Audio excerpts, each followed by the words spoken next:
Another must-win game, another top 5 showdown. What else is new for Ohio State? It is new that it's Indiana involved, but we'll get to that. These are Snap Judgments. They're brought to you by the podcast and Bill Landis, Jeremy Birmingham, and I am Austin Ward. What do we learn? It's Tuesday in the Woody. Pretty straightforward, business-like approach from those Buckeyes. Yeah, I think so. Maybe you do this a third time, and it's just sort of old hat, right? Right. The third. They're not really treating it all that different. Third top 5 game. It actually did not compute for me. It should have, because I'm a moron. When Will Howard was asked, like, "Hey, you've played 2 of these. They were both on the road. What's it like to play one at home?" Like, they seem very excited, to the point where Ryan Day gave an opening statement, which he typically does not do, about asking for a pretty good environment on Saturday. I have a sneaking suspicion that Ohio State will get one, because the fans have been, I know it's still at noon, but they've been waiting for, I don't know, a team with a pulse to show up in the shoe this year, and I think Indiana has one. It's been a couple of years, I guess, and Indiana has one. So, yeah, I don't know. I sensed like a calm, but also an excitement about getting to play one of these at home. Yeah, I mean, I think serious without being like stressed is how I would view the way that they handled today. They know what's at stake here. Ryan Day has not been beating around the bush in the last few weeks. I mean, it's been, this is a playoff game. This is a playoff game. He said every game since Oregon has been that way. If we lose, we're out. I'm not sure if that's true or not, but if they lose, they're out of the Big Ten race for sure. And that's important to them. So, you know, that is first goal that they have. So you go into this. I thought that they did a nice job making sure people are focused on Indiana and not too much on Ohio State. A lot of complimentary discussion about what Indiana does well, about Curtis Rourke, about Kurt Signetti and his team of 50 transfers. I mean, it's definitely going to be an interesting game. And Ohio State is well aware that Indiana has had time off and is going to come in with some new stuff. And I think that they're excited. I do think that the chance to play this at home has got them feeling a little bit of extra juice. Mm-hmm. It's like 2 weeks ago, it was a purposeful focus and compliments to Purdue. Today, it was like actually a lot of questions about Indiana, because I think obviously they're a top 5 opponent, so that's a little bit different, but people are maybe still unclear about why, how they've done it. They're a college football darling, right? But like, I don't know that for the top half of the country, because like Ryan Day doesn't have to come in and say, well, they're undefeated and they're top 5, and like, he's played them multiple times before. I don't think he wasn't going out of his way to compliment the Hoosiers, in my opinion. I think he was getting a lot more questions because there's like some intrigue around this matchup in the way that the media is covering this game, which doesn't always exist for Ohio State, Indiana. Yeah. But is it? I mean, we've been to Ohio State top 5 games in the Horseshoe before, and we've seen national media members and regional media members. There was nobody here, nobody from ESPN. Nobody. It's like, is it only being taken seriously between Ohio State and Indiana? Because I don't. Am I reading No, that wrong? I don't know. I didn't ask Jerry what the deal is for Saturday, who's coming and who's not. I think part of the reason you don't see them on a Tuesday is because those companies have no money anymore. But I mean, it's all going to Stephen A. Smith. It's game day is coming to ESPN. I mean, game day's coming. Big Noon will be here. So you figure maybe they just get in here a day or two early. Yeah, well, just some inside baseball.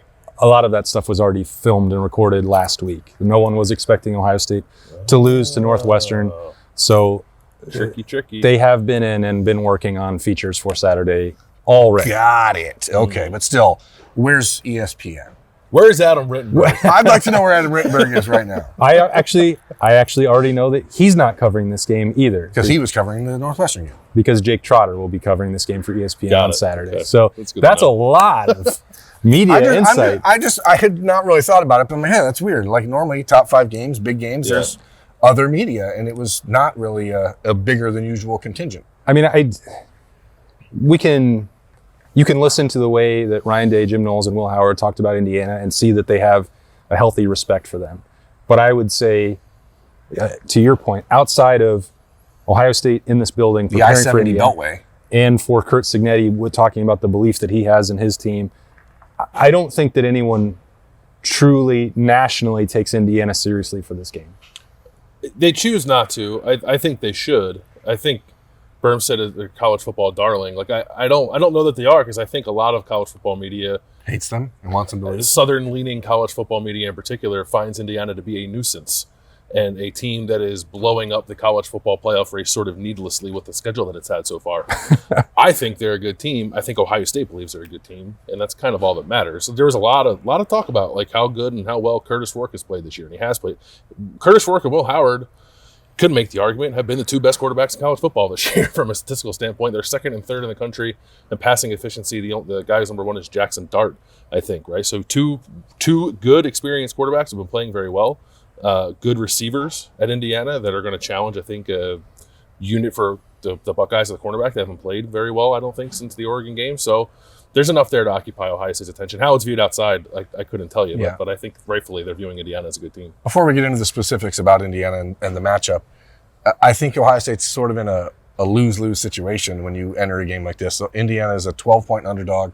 If Ohio State goes out and blows them out, people will say, well, see, Indiana was never very good. If Indiana keeps it close, well, that doesn't impact Ohio State. Or somehow wins. Yeah, but it's just public perception. Yeah. If Indiana somehow wins, or it's a close game, people will, well, Ohio State's not that good because Indiana. So it's just this weird catch-22. But the cornerbacks and the wide receivers in this game, I think, is the matchup that people will be watching the closest. Did you get what you wanted out of Jim Knowles? Yes. Oh, you're right. I forgot what I asked. I did ask Jim Knowles about back shoulder throws. Yes, I thought it was. I think it's the right approach, right? You don't want to coach the aggressiveness out of players, right? Because then I think you're asking for kind of a whole other set of problems. Like David Igbinosun is a pretty physical corner. You're like kind of flipping a coin a little bit on whether or not he's going to get called for pass interference, but I think I'd prefer that than just sort of allowing the catch to happen, right? So that's one side of it, and then the other side of it is Denzel Burke, I think, finding a way to be probably more physical than he has been. If you go back to the Oregon game, like, wouldn't it have been better if Denzel Burke just dragged Evan Stewart to the ground instead of letting him run behind him? Probably. Well, he also tried to and got dragged for 10 yards. Yeah, but before he catches it. No, I understand. And it's a delicate balance because of the issues seem to be very different for what Denzel Burke is working through and what Davison Igbinosun, how he has always played. And Ohio State is trying to coach him out of some of the handsiness by wearing the gloves and some of that stuff that's been talked about. Boy, if you put a boxing glove on Davison Igbinosun, I think he would just punch somebody. So you can play with them on, right? Sure. He's not a guy who gets a lot of interceptions. Just tape his hands up so he can't grab anybody. Well, and he's just jabbing all day. That's the ride. It's still not going to stop him from reaching over someone, and that's what they're calling on him most of the time. And that's the ride that you're on because you wouldn't be able to reap the benefits of a play like the interception at Penn State. And I think that that came up. He could have caught it like this. I don't think he would have. Well, maybe he could have. He tucked it into the body. But, Spencer Holbrook asked the question, like, can you just accept that there's going to be a penalty every single week on Davison Igbinosun? And some weeks it's 3 penalties. And Jim Knowles is like, no, you can't because that's a free first down. That's a chunk of yardage. But that's the trade-off because they don't want to remove the physicality from the way that Davison Igbinosun plays. And Denzel Burke, I'm not saying he doesn't play physically because of the way he's helped against the run and some of the things. I remember very, very well 2 years ago talking about him while he was dealing with injuries, and he would come on blitzes and make what I called business decisions to not be as physical. That's not been an issue. Like Denzel. Go back to the Nebraska game and watch Denzel against the screen. He likes to hit people. It's just not. And he's doing some of those things at a level that are the best of his career. And some of the issues in coverage, the play where I saw him get so frustrated giving up the catch on the sideline, I don't think that the coverage was bad. A guy makes a great play on him. But I think it's the response where it's like, gosh, what do I have to do to get through this? Because he is in the worst coverage slump of his career. There's going to come a day when a receiver doesn't make an incredibly tough catch and when the quarterback doesn't throw a perfect ball, right? That will happen at some point. But if you go back and think about this stretch that these corners have gone through, Dylan Gabriel, the placement on the throws that he had in that game to Evan Stewart especially was just insane. Mm-hmm. Dylan Raiola was putting back shoulder throws, one-step drop.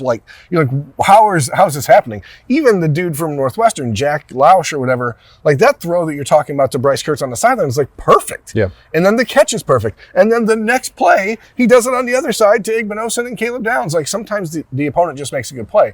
The play, Denzel tried to like hit that ball out of the dude's hands. It was he's just like, what in the hell? How do these guys keep making these catches? They can't keep getting away with it. And Denzel did nearly have a pick on like later in the game. Yeah, he got run That's the one that was kind of thrown too high on the sideline. He really needed that. I think it would have, again, and that's the point that I made when I asked the question to both Ryan Day and Jim Knowles. Like, thinking back to Denzel's first start in his freshman year, there has never been a point where any of us would ever envision that he's lacking self-confidence. He has always had it, whether he was playing at his best level or whether he was learning on the fly as a freshman.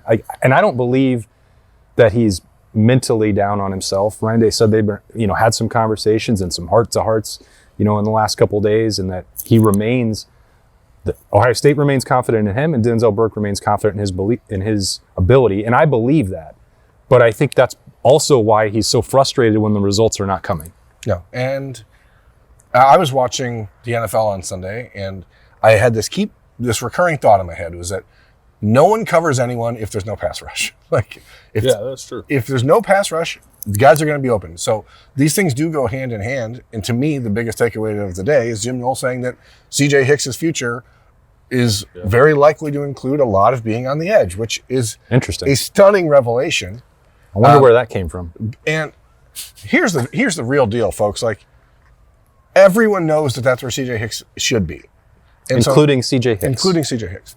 And so now, like, you see the pair of sacks on Saturday, you see the quickness that he can get to the quarterback, and that's well and good. But the reason he belongs there is because you see the rest of it when he's at linebacker and how, like, a fish out of water he appears to be at times, or a lot of times. And so, like, we've talked about this a lot. Like, put your dudes in the best position to make themselves successful and to help the team. And that's where C.J. Hicks belongs. And so we heard it last spring, though, right? Like, we're going to unleash C.J. Hicks.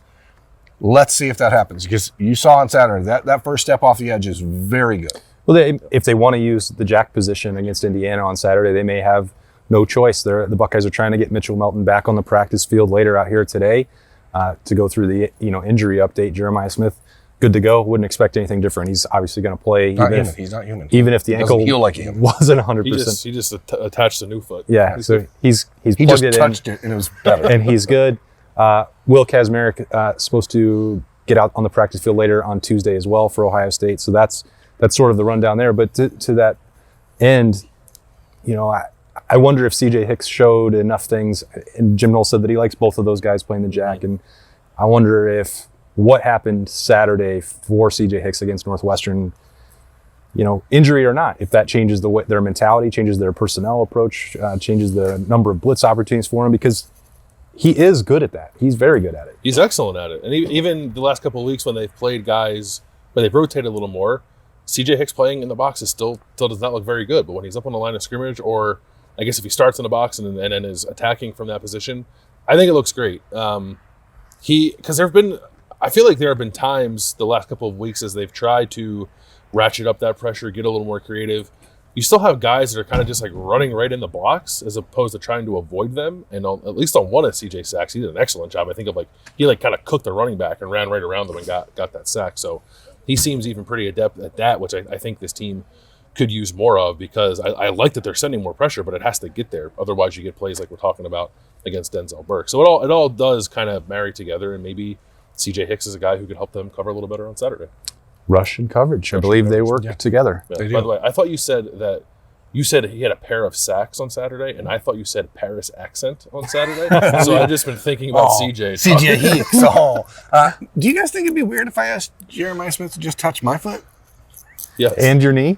My knee's feeling 95%. Foot, like 40. So if you're watching, could you just heal me? The laying on of hands. Could you just heal me, please? No. I mean, this week is vital. I mean, Will Kazmarek getting back to practice tonight, as Ryan Day said, is a pretty big deal. Yeah. He's missed a month of the season. I don't know that I would expect him to be ready to go full go on Saturday, but the more guys you have that can block, the better. Even if he's not someone that's able to get down the field and do the damage he was starting to do in the passing game. Is there anything from Will Howard's conversation today that caught your? I like that he was asked about being number 3 in the country in passing efficiency, and he said the only stats he cares about are wins and losses, which is like right out of the quarterback press conference playbook, but it's still like, it's nice to hear. Just put that one right up on the tee, and he just crushed it out of the park. Yeah. I'm glad that he agreed with me that his throw to G. Scott was the best of the day. I wasn't sure if he was going to say that one, but it was so good. It was his best of the year. And I wanted to know if it was best of his career. It was an elite pass, and I know that I slacked you guys while it happened. It's like, can we please just stop with the footwork and the deep ball and all this nonsense? Like, he can do everything that Ohio State needs him to do, period. Like, that's it. If you don't believe it, you're not watching the game. That's how I feel. I think my position on this is fairly well stated. I am pro Will Howard. Yeah. You'll get no disagreement from me. I think it's obvious that he's not tremendous trying to throw the ball like off platform on the move. A couple of those kind of fluttered on him a little bit against Northwestern, but like when he's on time, when his feet are under him, when his feet are on time, which is what Ryan Day said a lot, like he can make every throw this team needs him to make. And I thought that was, I guess, maybe just don't bootleg him to the left and throw across your body. Like, yeah, I agree. That might not be his. Yeah. Or you could give him like more than one option on a route on a 4th and 3 play. Yeah, that would be helpful too. I thought it was not his most efficient day from a completion percentage standpoint, but I definitely thought it was like the best collection of throws we've seen. I thought that was the weird thing about the Northwestern game is that in the first half I was like, he's been off, but then all of the PFF, everything else, like it's his best game of the year. He was the highest graded P5 passer. Right. Last week. But like in the first... Well, because there were a couple throwaways, and I think he just didn't have that many throws. But I think those are viewed as positives when it comes to the PFF rankings, as opposed to... They're not tracked as incompletions. Right. So like he played extremely smart on Saturday against Northwestern. He's going to have to do that against Indiana because they're going to have a lot of different blitzes, a lot of different things that they're doing. Very good up front, solid linebacker play, very experienced team. When you watched the Ohio State offensive line on Saturday... Did you come away with it as worried as I was about the right side of the offensive line? Because that was actually what my biggest concern was coming out of the weekend. And that's what you talked about in here today, but I haven't talked to you since. So no, there were a couple plays I thought more in the run game than in the pass game, but maybe I think Tegra Shabola sometimes still struggles with getting ID'd correctly and maybe getting off the block a little fast. Yeah, he and Josh Fryer probably have to have some conversations about maybe working together in tandem a little bit. There was the one play where Travion got like, kind of blown up in the backfield and it turned it into a positive game where the broadcast is like, oh, Josh Fryer got smoked in that play. I was like, I don't think so. Fryer was going out. Fryer was doing what he was supposed to do, and like Tegra kind of like didn't pick up for him, right? Yeah. So there's some communication stuff there that probably needs to be ironed out. But I'm not like, oh crap, that's how they're going to lose territory. But it has, funnily enough, like as much as we talk about left tackle, I said this to Doug the other day, it does feel like we're back to the left side's pretty good. Yeah. I wonder about the right side. Could be something that comes up in the stock watch. That's going to be on the podcast daily for Wednesday morning, so stick around for that. Byrne will be back for it, and I know everyone has been waiting for his investment tips, so come join us for that when that comes out on Wednesday. But these have been Snap Judgments. It's Tuesday as Ohio State gets ready for Indiana. Saturday, big noon in the Horseshoe. That's Bill Landis and Jeremy Birmingham. I'm Austin Ward. Thanks for joining us. We'll talk to you tomorrow.